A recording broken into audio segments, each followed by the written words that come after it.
राम राम साथियों। आज हम लोग देखेंगे काल सर्प योग इतना भय क्यों, इस पुस्तक का रिव्यू। और ये पुस्तक श्री के.एन. राव जी द्वारा लिखी गई है। इसका हिंदी अनुवाद किया है R.D. शर्मा ध्यानी जी ने, और यह पुस्तक वाणी पब्लिकेशन द्वारा प्रकाशित की गई है। ये पुस्तक मैंने अमेजन से मंगाई है और इस पुस्तक का कुल मूल्य मुझे लगा है 113 रुपये, जिसमें से पुस्तक का मूल्य मुझे लगा है 53 रुपये और डिलीवरी चार्ज लगा है 60 रुपये। अब हम लोग इस पुस्तक के अंदर चलते हैं। तो ये इसका पहला प्रारंभिक पृष्ठ है। फिर इसके बाद हम इसका मुद्रित मूल्य देखते हैं। तो यहाँ पर आप लोग देख पा रहे हैं 80 रुपये लिखा है और ये पुस्तक मुझे इस पुस्तक का मूल्य लगा है 53 रुपये। अब हम लोग इस पुस्तक के कुल पृष्ठों को देखते हैं कि कितने पृष्ठ हैं इस पुस्तक में। तो आप लोग यहाँ पर देख सकते हैं कि इस पुस्तक में कुल 116 पृष्ठ हैं। हम लोग इसकी पेज क्वालिटी की बात करते हैं कि इस पुस्तक की पेज क्वालिटी कैसी है। तो इस पुस्तक की जो पेज हैं वो बहुत बढ़िया है और इसमें जो अक्षर हैं वो पर्याप्त बड़े लिखे गए हैं। इसमें पाठक को पढ़ने में कोई भी समस्या नहीं होगी। अब हम लोग इसकी विषय सूची पर आते हैं कि इस पुस्तक में क्या क्या विषय सूची दी गई है। तो सबसे पहले है समर्पण, फिर समर्पण के बाद आभार, फिर विषय सूची, फिर काल सर्प योग प्रयुक्त कुंडलियाँ, उसके पश्चात है पुस्तक लिखने का उद्देश्य, फिर है काल सर्प योग, फिर प्रस्तावना और परिचय, फिर संक्षिप्त व्याख्याएं, फिर विस्तृत उदाहरण, फिर कुछ अन्य प्रकरण, काल सर्प योग से असंबद्ध दुखद घटनाएं, उसके बाद है बहुत संक्षेप में, फिर है निरीक्षण और निष्कर्ष, फिर है परिशिष्ट 1, परिशिष्ट 2, उसके बाद है बुक्स बाय वाणी पब्लिकेशन, यानी कि वाणी पब्लिकेशन द्वारा प्रकाशित पुस्तकें। तो इस वीडियो को देखते समय आप लोग थोड़ा धैर्य रखिएगा, क्योंकि संभवतः यह वीडियो थोड़ा बड़ा हो जाएगा, क्योंकि काल सर्प योग थोड़ा सा विवादित टॉपिक है। इसलिए मैं प्रयास करूंगा कि इस पुस्तक का आपको अच्छा से अच्छा रिव्यू दे सकूं। तो सबसे पहले हम लोग जब इसमें विषय सूची के बाद आते हैं, तो विषय सूची के बाद हम लोग देखते हैं तो यहाँ पर कुछ कुंडलियाँ दी गई हैं। इन कुंडलियों के माध्यम से राव जी ने समझाने का प्रयास किया है काल सर्प योग होता है या नहीं। फिर इसके बाद है पुस्तक लिखने का उद्देश्य। इस अध्याय में हम लोग काल सर्प योग के बारे में कुछ जानेंगे। और फिर है काल सर्प योग। इसके पश्चात है प्रस्तावना और परिचय। इस प्रस्तावना और परिचय में जो कथित काल सर्प योग है उसके भेद दिए गए हैं कि कितने तरह का काल सर्प योग होता है, अगर होता है, और उनमें क्या हानि है, ये सब दी गई हैं। यानी कि जो हम लोग इस पुस्तक में अभी तक ये एक तरह से ये जो चीज़ चल रही है, ये हमें ये बताने का प्रयास करेगी कि काल सर्प योग क्या होता है। ये जो अभी तक हम लोगों ने देखा इन चैप्टर्स में हमें क्या सीखने को मिलेगा। तो हमें ये सीखने को मिलेगा कि काल सर्प योग क्या होता है, कितने प्रकार का होता है, क्या इसका अस्तित्व है, ये वास्तविकता में होता है भी कि नहीं होता। फिर है क्या किसी प्राचीन ग्रंथ में इस योग का उल्लेख है या नहीं, या केवल जातकों को डराकर उनसे धन प्राप्ति के लिए ही प्रयोग में लाया जाता है। तो इन सभी बिंदुओं पर इसके प्रारंभिक अध्यायों में चर्चा की गई है। इसके पश्चात जो अध्याय आता है, इस अध्याय के अंतर्गत हम लोग देखेंगे जवाहरलाल नेहरू की कुंडली में कथित काल सर्प दोष कि क्या मायने हैं इसमें। तो इसमें ये पंडित जवाहरलाल नेहरू जी की कुंडली दी गई है और इसमें फिर कुछ पॉइंट्स लिखे गए हैं उनके जीवन के बारे में, क्या घटनाएं घटित हुई हैं। तो इसके आधार पर हम लोग ये जानेंगे कि पंडित जवाहरलाल नेहरू के जीवन में घटित घटनाएं, जो घटी उनके जीवन घटनाएं, वो काल सर्प योग से इतर थीं, और इनकी कुंडली और इनके जीवन में घटित घटनाएं काल सर्प योग के अस्तित्व पर प्रश्न चिन्ह लगाती हैं। जब आप लोग पढ़ेंगे तो जान पाएंगे कि क्यों इनकी कुंडली काल सर्प योग पर काल सर्प योग के अस्तित्व पर प्रश्न चिन्ह लगा रही है। फिर इसके बाद जो उदाहरण दूसरा है वो है भारत की जन्म कुंडली। हमारे प्यारे देश भारत की जन्म कुंडली के बारे में यहाँ पे दिखाया गया है। तो इसमें भारत की कुंडली का विश्लेषण है और घटित घटनाओं के आधार पर काल सर्प योग के अस्तित्व पर प्रश्न चिन्ह लग जाते हैं। मतलब क्या हुआ कि जो इस कुंडली का विश्लेषण हम लोग कर रहे हैं और जो घटित घटनाएं भारत के साथ हुई, यानी कि पिछले स्वतंत्रता प्राप्ति के बाद भारत में जो घटनाएं घटित हुई हैं और जो इस कुंडली के विश्लेषण से हमें पता चल रही है, वो काल सर्प योग के अस्तित्व पर प्रश्न चिन्ह लगाती है। तो काल सर्प योग के अस्तित्व पर प्रश्न चिन्ह लगाने की कौन कौन सी घटनाएं हैं? तो पहले तो कृषि क्रांति है, हरित क्रांति, फिर औद्योगिक क्रांति, क्रय शक्ति, औसत भारतीय आयु, साक्षरता स्तर, सूचना टेक्नोलॉजी विभाग, विदेशों में भारतीय, धनी प्रवासी भारतीय। जब आप लोग इन टॉपिक्स को पढ़ेंगे तो आप लोग को पता चलेगा कि जो भारत की कुंडली है वो कैसे काल सर्प योग के अस्तित्व पर प्रश्न चिन्ह लगाती है। फिर इसके बाद मोरारजी देसाई जो हमारे पूर्व प्रधानमंत्री हैं उनकी कुंडली ली गई है, ओशो रजनीश जी की कुंडली ली गई है और लता मंगेशकर जी की कुंडली ली गई है। तो इन कुंडलियों में कुछ अल्पज्ञानी लेखकों ने कथित काल सर्प योग बताया है, जिसके कारण इनके जीवन में समस्या ही समस्या होनी चाहिए थी, परंतु इनका जीवन तो जैसा हम सब जानते हैं बहुत अच्छा रहा। तो इस चीज से भी काल सर्प योग पर प्रश्न चिन्ह लग जाता है। फिर इसके पश्चात हम लोग आगे बढ़ें तो इसके पश्चात है उदाहरण 6 हिंदू ज्योतिष में कर्म और पुनर्जन्म से। के.एन. राव जी की एक अन्य पुस्तक है जिसका नाम है हिंदू ज्योतिष में कर्म और पुनर्जन्म। उसके पृष्ठ 21-22 में एक जर्मन व्यक्ति का दृष्टांत दिया गया है और काल सर्प दोष के इतर ज्योतिष के सामान्य नियमों जो कि प्राचीन ग्रंथों में दिए गए हैं के आधार पर इस कुंडली का विश्लेषण किया गया है तथा कुछ तथ्य और भविष्यवाणी बताई गई है जो कि सत्य निकली।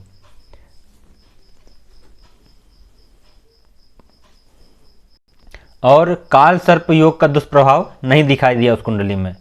तो यह भी काल सर्प योग पर प्रश्न चिन्ह लगाता है। फिर इसके पश्चात ऐसे ही हम अगले अध्याय पे आते हैं और ये अध्याय है संक्षिप्त व्याख्याएं।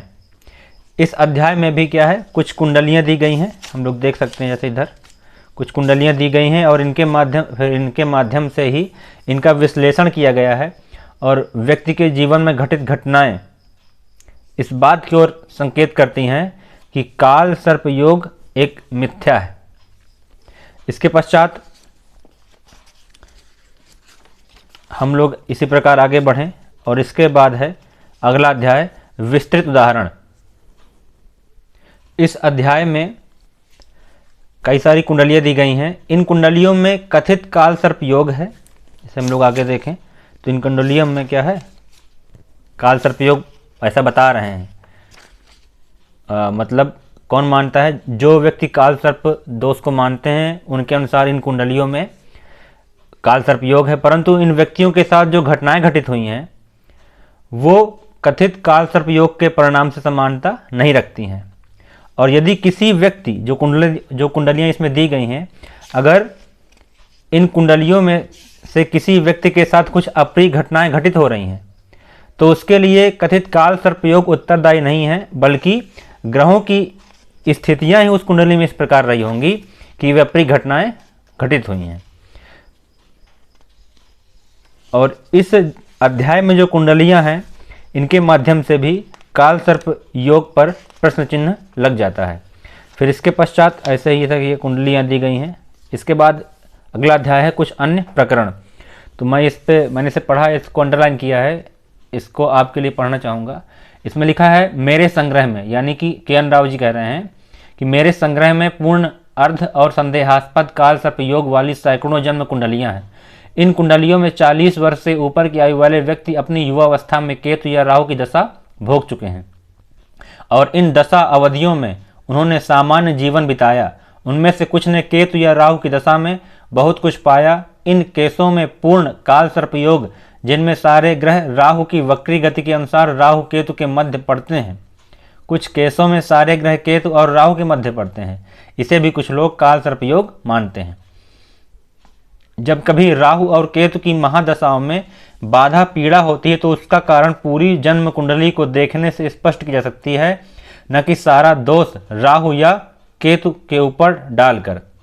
यानी कि अगर किसी कुंडली में अगर किसी व्यक्ति के साथ कुछ पीड़ा हो रही है या फिर कुछ किसी व्यक्ति में कुछ बाधा है, तो उसे पूरी जन्म कुंडली देखकर उस बाधा को या उस पीड़ा को स्पष्ट किया जा सकता है, और इसका सारा दोष राहु या केतु पर नहीं डालना है। फिर इसके पश्चात है, जब कभी राहु केतु समस्याएं पैदा करते हैं तो उसका कारण उनकी जन्म कुंडली के बुरे भावों, बुरी स्थिति में होने से होती है, या उन पाप ग्रहों के साथ होने से होती है जो कि वे ग्रह बिना काल सर्प योग के भी करते हैं। काल सर्प योग को शुद्ध करने वाला ऐसा शोध अब तक नहीं हुआ जो दूसरे ग्रहों के प्रभाव और युति को अलग करके कुंडली की किसी समस्या परेशानी का कारण केवल काल सर्प योग हो। यानी कि अगर हमारे जीवन में कोई घटना घटित हो रही है, कोई अप्रिय घटना घटित हो रही है, तो उसका कारण काल सर्प योग नहीं है, बल्कि ग्रहों की ऐसी स्थितियां उस घटना के लिए उत्तरदायी हैं जो उस व्यक्ति के जीवन में कष्ट दे रही हैं। जैसे हम लोग आगे देखें तो इसमें उदाहरण दिए गए हैं। तो एक उदाहरण है, इसमें है मार्गरेट थैचर का काल सर्प योग और महान राहु महादशा। इसमें आप लोग कुंडली देख पा रहे हैं, तो ये राहु हो गया, ये केतु हो गया, इसके बीच में सारे ग्रह हैं। तो इसके अनुसार क्या होना चाहिए, इस व्यक्ति की कुंडली में काल सर्प योग होना चाहिए और इस व्यक्ति को बहुत सारी समस्याओं या फिर बहुत सारी परेशानियों का सामना करना चाहिए। लेकिन हुआ क्या है इसके साथ, हम लोग पढ़ते हैं, आइए। लिखा है, इंग्लैंड की प्रसिद्ध प्रधानमंत्री मार्गरेट थैचर की कुंडली में निसंदेह काल सर्प योग की मान्य सभी तत्व उपस्थित हैं। पंसारी की कन्या मार्गरेट थैचर की शिक्षा शुक्र की दशा में हुई और अगली सूर्य दशा में उन्होंने नौकरी कर ली। चंद्र महादशा में उन्होंने राजनीति में प्रवेश किया, जिसमें उन्होंने धीरे धीरे उन्नति की और उनकी पहचान बनी। तो देखिए, पहले तो क्या हो गया, उनकी नौकरी लग गई, उसके बाद उन्होंने राजनीति में प्रवेश कर लिया और धीरे धीरे उनकी पहचान बन गई। फिर इसके बाद क्या है, थर्ड पॉइंट है, मंगल की महादशा में पार्टी उत्तराधिकारी के रूप में वह पार्टी के सर्वोच्च पद के उम्मीदवारों में से एक थी, जिसे उन्होंने इस महादशा के अंत में प्राप्त किया। यह राहु की महादशा थी, जिसमें वह लगातार 2 बार इंग्लैंड की प्रधानमंत्री बनी तथा बड़ी सख्ती से निजीकरण का लक्ष्य प्राप्त किया, जिसके कारण उनका उपनाम लौह महिला रखा गया। राहु की दशा में ही उन्होंने 20वीं सदी में इंग्लैंड का प्रधानमंत्री पद पर सर्वाधिक समय तक बने रहने का रिकॉर्ड बनाया। जैसे ही राहु की दशा समाप्त हुई, वैसे ही उन्होंने कंजर्वेटिव पार्टी में अपना स्थान खो दिया और प्रधानमंत्री पद छोड़ना पड़ा। यह षष्ठेश बृहस्पति की दशा थी, जिसमें अपनी वृद्धावस्था में वे शारीरिक पीड़ा झेल रही हैं। षष्ठेश की दशा स्वयं को स्पष्ट कर रही है। अब बताइए, अगर कोई व्यक्ति नौकरी पा रहा है और राजनीति में प्रवेश कर रहा है, उसे पहचान मिल रही है राजनीति में, वो अपनी पार्टी का उत्तराधिकारी बन रहा है और 2 बार प्रधानमंत्री बन रहा है, तो ये काल सर्प दोष अगर होता है तो उसके लिए तो हानिकारक होना चाहिए था, लेकिन ये तो उसके लिए अच्छा हो रहा है। राहु की महादशा में उसने 2 बार इंग्लैंड की प्रधानमंत्री बनी। अगर राहु की दशा खराब होती, राहु केतु की, तो प्रधानमंत्री क्या बनती। यानी कि ये चीज़ भी, ये उदाहरण भी काल सर्प योग के अस्तित्व पर प्रश्न चिन्ह लगाता है। इस प्रकार से आगे कई सारी कुंडलियाँ दी गई हैं और उसमें घटित घटनाएं हैं। ये सभी कुंडलियाँ और घटित घटनाओं को जब आप लोग पढ़ेंगे तो आप लोग को पता चलेगा कि काल सर्प योग सत्य नहीं बल्कि मिथ्या है। फिर इसके पश्चात काल सर्प योग से असंबद्ध दुखद घटनाएं। इसमें एक लाइन में पढ़ना चाहूँगा, लिखा है, किसी जन्म कुंडली में राहु या केतु की दशाओं की व्याख्या करते समय काल सर्प योग की ओर ध्यान नहीं देना चाहिए, चाहे वह हो या ना हो, बल्कि ज्योतिष के प्रमुख सामान्य नियमों को लागू करना चाहिए। हम लोग मान लीजिए किसी कुंडली देख रहे हैं और उस कुंडली में काल सर्प दोष हो या ना हो, हमें उसको उस पर ध्यान नहीं देना है, बल्कि जो ज्योतिष के सामान्य नियम हैं उनको लागू करके अपनी भविष्यवाणी करनी है। ये जो है के एन राव जी हमें बताना चाह रहे हैं। तो इसमें भी इस अध्याय में क्या है कि कई सारी कुंडलियां दी गई हैं और उनके आधार पर भी काल सर्प योग के अस्तित्व पर प्रश्न चिन्ह लगाया गया है। जैसे यहाँ पर दुखद घटना क्या है कि यहाँ पे एक चलने फिरने में अशक्त लड़का है, इसकी जन्म कुंडली दिखाई गई है। तो यहाँ पर ये केतु है, ये राहु है, इसके बीच में ये घर आ गए हैं। तो कुछ लोग ये कहेंगे कि ये काल सर्प योग है इसलिए इसको कष्ट मिल रहा है, जबकि इसका कारण ये नहीं है। इसको कष्ट मिलने का कारण काल सर्प योग नहीं बल्कि क्या है, वो इस पुस्तक में लिखा है। पहला उदाहरण एक युवा व्यक्ति का है। जन्म के समय सूर्य दशा, सूर्य में केतु, शुक्र, बुध केतु में जन्म में एक व्यक्ति 1 वर्ष तक बच्चे की असामान्य स्थिति का कारण ज्ञात नहीं हो पाया। यानी कि डॉक्टर या भी जो भी रहे होंगे तो वो पता नहीं लगा पाए कि इसकी असामान्य स्थिति क्यों है। फिर जब उसकी चंद्र की दशा आई तो डॉक्टरी जांच से पता चला कि यह एक असाध्य मामला है। क्यों? क्योंकि अष्टमेश का लग्न में होना और लग्न का मृत्यु भाग में होना। अष्टमेश यानी कि मंगल कहाँ है? लग्न में। और फिर लग्न का मृत्यु भाग में होना। ये लग्न का मालिक कौन? बुध कहाँ है? 12वें घर यानी कि मृत्यु भाग में है। इस कारण से इसकी जो ये अशक्तता थी चलने फिरने में, इसको स्पष्ट कर रही है। इस प्रकार से कई सारे इसमें कुंडलियां दी गई हैं और उनके उदाहरण भी, और उनकी कुंडलियां दी गई हैं और उनका विश्लेषण दिया गया है, जो कि यह स्पष्ट कर रहा है कि काल सर्प योग सत्य नहीं बल्कि मिथ्या है। इसी प्रकार से बहुत सारे, केवल एक कुंडली नहीं है, कई सारी कुंडलियां हैं। आप लोग देख पाएंगे कि कई सारी कुंडलियां हैं और इनके माध्यम से काल सर्प योग के अस्तित्व पर प्रश्न चिन्ह लग रहा है। फिर इसके बाद जो चैप्टर है वो है बहुत संक्षेप में। इसमें भी कई सारी कुंडलियां दी गई हैं और इन कुंडलियों के माध्यम से, जैसे यहाँ पे देखिए अटल बिहारी वाजपेयी जी कुंडली दी गई है, तो इन कुंडलियों के माध्यम से भी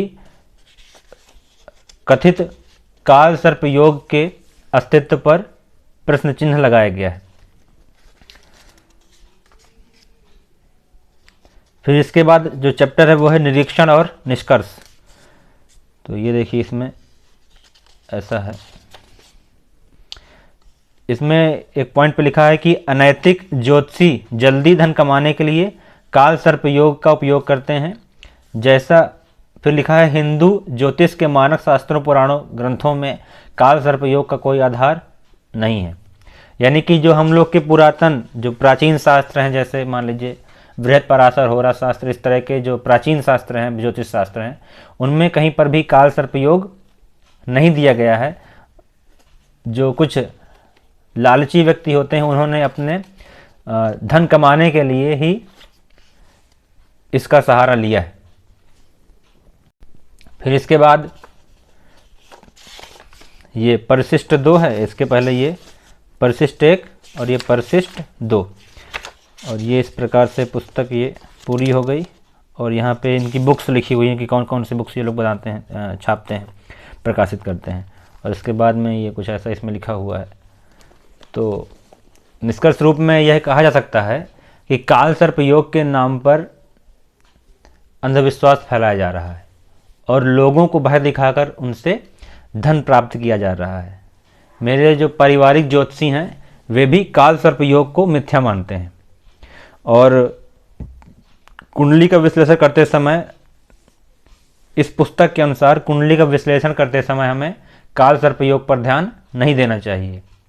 तो काल सर्प योग पर यह पुस्तक बहुत ही बढ़िया पुस्तक है और यह कहना व्यतिशयोक्ति नहीं होगी कि यह केवल पुस्तक नहीं है अपितु शोध ग्रंथ है जो कि श्री के एन राव जी द्वारा लिखा गया है। इस पुस्तक को पढ़ने के पश्चात आप काल सर्प योग की सत्यता और इसके अस्तित्व को जान सकेंगे। आशा है इस पुस्तक के संबंध में और काल सर्प योग के संबंध में यह वीडियो आपके लिए लाभदायी होगा। धन्यवाद। राम राम।